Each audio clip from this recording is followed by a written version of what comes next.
ये है 12th standard macro economics और आज के लेक्चर में हम बात करेंगे कॉन्सेप्ट ऑफ डेप्रिसिएशन के बारे में। सबसे पहले समझते हैं कि डेप्रिसिएशन क्या होता है। इन्वेस्टमेंट जब हम पढ़ रहे थे तब हमने एक आइडिया डेवलप किया था कि डेप्रिसिएशन क्या है। जब भी हम कोई एसेट खरीद रहे हैं, फिक्स्ड एसेट, जैसे जैसे हम उसको यूज करते जाते हैं over the period of time उसकी वैल्यू क्या करती है, डिक्लाइन करती है, कम हो जाती है। राइट, चीज़ें खराब होती है। एग्जाम्पल के तौर पर हमारे घरों में एसीज होते हैं, टीवीज होते हैं। अगर जब वो 10-10 साल पुराने हो जाते हैं तो ऑब्वियसली उनकी वो एफिशिएंसी नहीं रहती, वो उनका मार्केट प्राइस नहीं रहता। राइट, तो डेप्रिसिएशन शब्द से हम समझते क्या है कि जो भी हमारे फिक्स्ड एसेट्स हैं उनकी वैल्यू में over the period of time क्या होता है, गिरावट आती है, एक फॉल आता है, उसे हम क्या बोल देते हैं, डेप्रिसिएशन बोल देते हैं। पॉइंट्स पढ़ते देखो क्लियर हो जाएगा। डेप्रिसिएशन क्या है? It is loss in value of fixed assets. Fixed assets की वैल्यू में गिरावट किस वजह से? Normal wear and tear, use करते जा रहे हो चीजों को, थोड़ा बहुत ऊपर नीचे होती है, खराब होती है। राइट, नॉर्मल यूजेज की वजह से। एक्सीडेंटल डैमेज, आपके एसी के पंखे में कुछ प्रॉब्लम आ गया, हाँ, कोई एक्सीडेंटल डैमेज की वजह से क्या हो गया, आपकी जो एसेट है उसकी वैल्यू क्या कर रही है, फॉल कर रही है। जो हम एक्सपेक्ट करके चलते हैं कि हो सकता है कार अगर चलेगी रोड पर तो थोड़ी बहुत खरोच तो लगेगी। Right, expected obsolescence. Expected obsolescence क्या होता है? एक्सपेक्टेड शब्द से हम क्या समझते हैं कि हमने कोई चीज क्या की होती है, मानी होती है कि ऐसा हो सकता है, हमने उम्मीद की होती है। ऑब्सोलेंस का मतलब होता है जब चीजें आउटडेटेड हो जाती है। जो कार की टेक्नोलॉजी, जो कार के फीचर्स आज लेटेस्ट है, आज से 20 साल बाद वो लेटेस्ट नहीं रहेंगे। ऑब्वियस सी बात है, टेक्नोलॉजी बेटर हो जाती है तो वो भी हम मान के चलते हैं कि जो हमारा फिक्स्ड एसेट है over the period of time क्या होगा, उसकी क्वालिटी क्या होगी, या टेक्नोलॉजी हम कह सकते हैं, सही शब्द है, टेक्नोलॉजी क्या हो जाएगी, आउटडेटेड हो जाएगी। ये भी हम क्या कर रहे हैं, उम्मीद है हमें कि ऐसा हो सकता है, तो इसे हम क्या बोलते हैं, एक्सपेक्टेड ऑब्सोलेंस बोलते हैं। नेक्स्ट पॉइंट हमारा क्या कह रहा है, depreciation is also called consumption of fixed asset. Consumption को हम क्या समझते हैं कि जब हम चीजों को सेटिस्फैक्शन के लिए यूज करते जाए, यूजेज कह सकते हैं हम, तो डेप्रिसिएशन को हम यूजेज ऑफ फिक्स्ड एसेट भी कह सकते हैं कि जैसे जैसे हम चीजें यूज करते जा रहे हैं तो जो वैल्यू कंज्यूम होती जा रही है। देखो हम कहाँ खड़े थे, अभी समझ लेते हैं। हमने कहाँ से शुरू किया था, हम खड़े थे 10 पे, हम खड़े थे 10 पे, over the period of time हम पहुंच गए 5 पे। तो ये जो 5 वैल्यू फॉल आई है इसे मैं डेप्रिसिएशन कह रही हूँ। मैं इसे ऐसे भी कह सकती हूँ कि मैंने ये जो 5 है, ये जो 5 यूनिट्स है, ये मैंने क्या कर लिए है, कंज्यूम कर लिए। जो 5 वैल्यू है ये मैंने क्या कर लिया, एसेट की कंज्यूम कर ली है 10 वैल्यू में से। समझ आ रहा है? हम इसे क्या बोल देते हैं, कंजम्पशन ऑफ फिक्स्ड कैपिटल भी बोल सकते हैं। ठीक है, लास्ट पॉइंट हमें क्या कह रहा है कि जो डिप्रिशिएटिंग वैल्यू है फिक्स्ड एसेट की, वापस करते हैं। इतना समझ आया? लास्ट पॉइंट क्या कह रहा है कि depreciating value of fixed assets generates the need of replacement investment for which funds are needed। क्या बात हुई है यहाँ पे कि देखो आप लोग मान रहे हो ना कि एसेट की वैल्यू में क्या आएगा, गिरावट आई थी। जो आप 10,000 की मशीनरीज आपके पास पड़ी है, over the period of time वो 2,000 की वैल्यू की रह जाएंगी। तो बिजनेस में इसे रिप्लेस करना पड़ेगा कि नहीं करना पड़ेगा? इसकी जगह नई मशीनरीज लेकर आनी पड़ेंगी कि नहीं लेकर आनी पड़ेंगी? लेकर आनी पड़ेंगी। तो नई मशीनरी लाने के लिए क्या लगेगा, पैसा तो लगेगा ना।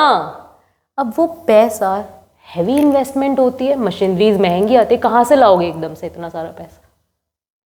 हाँ, तो उसके लिए हम क्या करते हैं, वही बोल रहे हैं कि डेप्रिशिएट जो हुई है वैल्यू, उसको क्या करना पड़ेगा, रिप्लेस करना पड़ेगा। रिप्लेस करने के लिए अपने को किस चीज़ की ज़रूरत पड़ेगी, फंड्स की ज़रूरत पड़ेगी। पहले तो ये बताओ, ज़रूरत लग रही है या नहीं लग रही? लग रही है ना, ज़रूरत पड़ेगी ना, तो हम क्या करेंगे, फंड्स बना लेंगे, depreciation reserve funds. Depreciation reserve funds क्या कहेगा कि आप क्या करो कि भाई ओके, तुम्हारा क्या हो रहा है, 10,000 वाली चीज़ 2,000 की रह जाती है ना, तो तुम क्या करो, थोड़ा थोड़ा पैसा पहले साइड करने लग जाओ। जब वो 0 होगी या जब वो 2000 की होगी तब क्या करना, उसको रिप्लेस कर लेना, नई मशीन ले लेना। तुम अपने पैसे अभी से ही थोड़े थोड़े क्या करने लग जाओ, साइड निकाल के रखने लग जाओ। जनरली होता है ना, जो मिडिल क्लास के लोग हैं, हम लोग क्या करते हैं, हम लोग एजुकेशन के लिए कि बच्चा 10 साल के बाद बढ़िया यूनिवर्सिटी बढ़िया कॉलेज में पढ़ सके, तो आज ही क्या करते हैं, एफडी बनाने लगते हैं, या कहीं ना कहीं पे थोड़ा थोड़ा पैसा क्या करते हैं, जोड़ने लगते हैं। डेप्रिसिएशन रिजर्व फंड में भी हम वही कर रहे हैं। हमें पता है डेप्रिसिएशन हो रहा है, जो हमारा फिक्स्ड एसेट है उसकी वैल्यू क्या कर रही है, गिर रही है, तो कल को हम नया फिक्स्ड एसेट ला सके, हमारे पास इतना पैसा हो, इसलिए हम क्या करते हैं, थोड़ा थोड़ा प्रॉफिट में से पैसा क्या करते हैं, ऑलरेडी साइड रखने लग जाते हैं। थोड़ा थोड़ा फंड क्या करते हैं, साइड में एक डब्बे में बंद करने लगते हैं। बोलो बिल्कुल समझ आ रहा है। तो डेप्रिसिएशन रिजर्व फंड क्या होता है, fixed assets are heavy investment and hence replacing them requires huge investment. ये तो हमें पता लग गया, बहुत ज्यादा इन्वेस्टमेंट चाहिए होगा, ठीक है। To meet the needs of replacement investment due to depreciation, depreciation reserve funds are maintain.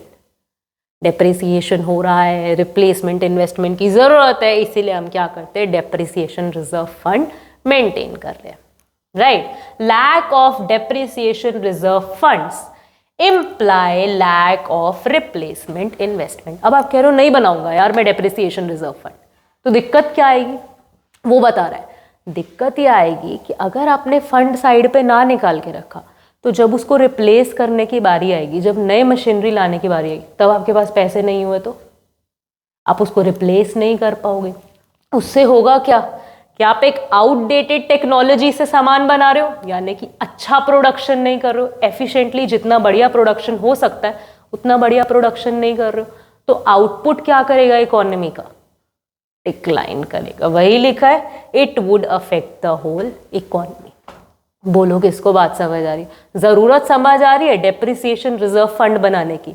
और कहीं ना कहीं हमने सेपरेट भी किया कि डेप्रिसिएशन अलग चीज है और डेप्रिसिएशन रिजर्व फंड अलग चीज है। ओके, तो अब हम बात करते हैं कि जो हम शब्द पढ़कर आए थे, एक्सपेक्टेड ऑब्सोलेंस, अनएक्सपेक्टेड ऑब्सोलेंस भी होते हैं। होते हैं, बिल्कुल होते हैं। एक्सपेक्टेड ऑब्सोलेंस क्या होते हैं, जब हमारे फिक्स्ड एसेट्स की वैल्यू गिरती है कोई टेक्नोलॉजी में या डिमांड में चेंज आने की वजह से। जो हम सोच के चलते हैं कि over the period of time ऐसा हमारे साथ होगा, टेक्नोलॉजी आउटडेटेड हो जाएगी, फैशन में चेंज आ जाएगा, जिससे लोग अलग चीजों की डिमांड करने लगेंगे, तो ये हम मानकर चलते हैं। लेकिन क्या चीजें हैं जो हम नहीं मानकर चलते, देखो, fall in value of fixed assets due to unexpected situations like natural calamities and economic recessions. यानी कि अगर एकदम से फ्लड आ जाए और आपका सारा जितनी भी चीजें पड़ी हुई है, जितनी भी फैक्ट्री में चीजें सब खत्म हो जाए, तो आप क्या करोगे? आपने तो सोचा ही नहीं था आपके साथ ये हो जाएगा, फ्लड ही आ जाएगा। तो ये क्या हुआ, एक अनएक्सपेक्टेड सिचुएशन हुआ। एसेट का वैल्यू देखो दोनों केसेस में गिरा है, लेकिन यहाँ पे आप कहीं ना कहीं प्रिपेयर थे, आपने सोचा था। यहाँ पर आप प्रिपेयर नहीं थे, यहाँ पे आपने सोचा ही नहीं था ऐसा भी हो जाएगा। बोलो किसको बात समझ में आ रही? इकोनॉमिक रिसेशंस क्या होते हैं, जब हमारी ओवरऑल इकोनॉमी बेटर नहीं परफॉर्म कर पाती, डाउन परफॉर्म करती है। यानी कि अगर मेरी इकोनॉमी, अगर एक क्लास में, सिंपल समझाती हूँ, अगर एक क्लास में बच्चा 100 नंबर लेकर आ रहा है, लेकिन वो हमेशा 100 लाता रहा है, लेकिन फिर वो ग्रेजुअली 70, 60, 50 पे आके अटक ही गया, 50, 40, 50, 40 ऐसे घूमे जा रहा है। ऐसी सिचुएशंस को जब हम इकोनॉमी में देखते हैं, तब हम उसे क्या बोलते हैं? इकोनॉमिक रिसेशंस बोलते हैं। जब हमारी इकोनॉमी नंबर अच्छे ना ला पा रही हो और लोअर स्केल पर ही मूव कर रही हो, उसे हम बोलते हैं इकोनॉमिक रिसेशन। आउटपुट ना अच्छा हो पा रहा हो, एम्प्लॉयमेंट ना अच्छा हो पा रहा हो, ऐसे समझते हैं इसे, ठीक है। ओके, तो अनएक्सपेक्टेड एक्सपेक्टेड समझ आया। अब देखो क्या होगा, it is the part of depreciation as it is consumption of fixed assets. जो एक्सपेक्टेड ऑब्सोलेंस होगा, हमने पढ़ा था ना, उसको हम किस में इंक्लूड करते हैं? डेप्रिसिएशन में इंक्लूड करके चलते हैं, ठीक है। और इसको हम क्या बोलते हैं कि हमारा जो फिक्स्ड एसेट है वो over the period of time क्या हो रहा है? कंज्यूम हो रहा है। यहाँ पर क्या होगा? It is not a part of depreciation. पहले तो डेप्रिसिएशन में हमने कभी नहीं सोचा था कि मेरी क्या होगी मशीनरी, जो मैं आज 10,000 की लाई हूँ, कल को ही क्या हुआ, बाढ़ आई, खत्म हो गई, तो 10,000 की वैल्यू क्या हो गई? 0 हो गई एक ही दिन में। तो डेप्रिसिएशन में ये चीज मैं कभी भी इंक्लूड नहीं करती हूँ। ये क्या है? हमारा कैपिटल लॉस है, ठीक है। और क्या बोल रहा है? इसको हम मैनेज कैसे करेंगे? इसको हम मैनेज करेंगे डेप्रिसिएशन रिजर्व फंड से। जब डेप्रिसिएशन होगा, वैल्यू गिरेगा, तो मैं क्या करूंगी? अपना डेप्रिसिएशन फंड उठाऊंगी और बोलूंगी लो भाई नई मशीनरी ला दो। तो एक्सपेक्टेड ऑब्सोलेंस क्या हो गया? ठीक हो गया, डील कर लिया मैंने इस सिचुएशन से। यहां पे कैसे डील करूंगी? यहां पे मैं डील कर सकती हूँ इंश्योरेंस से। अगर फ्लड आया है, मैंने अपनी गुड्स का इंश्योरेंस करवाया हुआ है कि इन केस फ्लड आता है तो जितना भी मेरा लॉस होता है इंश्योरेंस कंपनी उसे बियर करेगी, तब मैं क्या कर सकती हूँ? अनएक्सपेक्टेड ऑब्सोलेंस से डील कर सकती हूँ इंश्योरेंस के मदद से। बोलो समझ आया कि कैसे हम एक्सपेक्टेड और अनएक्सपेक्टेड ऑब्सोलेंस को सेपरेट करते हैं? बिल्कुल क्लियर हो गया, राइट? ये थे आपके डिफरेंशिएशन के पॉइंट्स। नेक्स्ट हम क्या बात करेंगे? हमने यहाँ पर दो शब्द पढ़े, कंजम्पशन ऑफ फिक्स्ड एसेट्स और कैपिटल लॉस। इनमें क्या फर्क है? कहीं ना कहीं हमें पता लग ही गया होगा।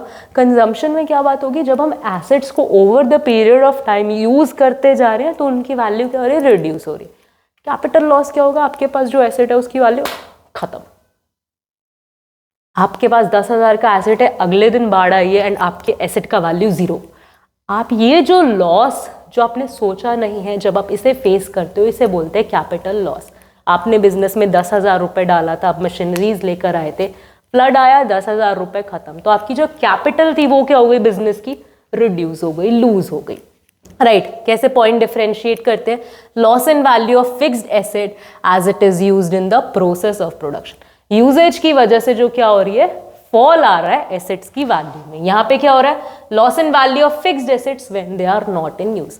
यूज नहीं भी कर रहे तब भी क्या हो गई? वैल्यू ऑफ एसेट खत्म हो गई है। ठीक है, यहाँ पर क्या बोलेंगे? रीजंस क्या हो सकते हैं? देखो, कंजम्पशन ऑफ फिक्स्ड के नॉर्मल वियर एंड टियर, या फिर एक्सीडेंटल डैमेज, या फिर एक्सपेक्टेड ऑब्सोलेंस। यहाँ पे रीजंस क्या होंगे? नेचुरल कैलामिटी आ जाए, फ्लड आ जाए, अर्थक्वेक आ जाए, राइट? या फिर इकोनॉमिक रिसेशंस आ जाए। It is managed by depreciation reserve fund. Consumption of capital को हम कैसे डील करते हैं? रिजर्व फंड से डील करते हैं। कैपिटल लॉस को हम कैसे डील करते हैं?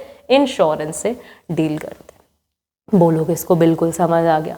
टॉपिक क्लियर हुआ कि डेप्रिसिएशन के टॉपिक में हम क्या क्या बात कर रहे हैं।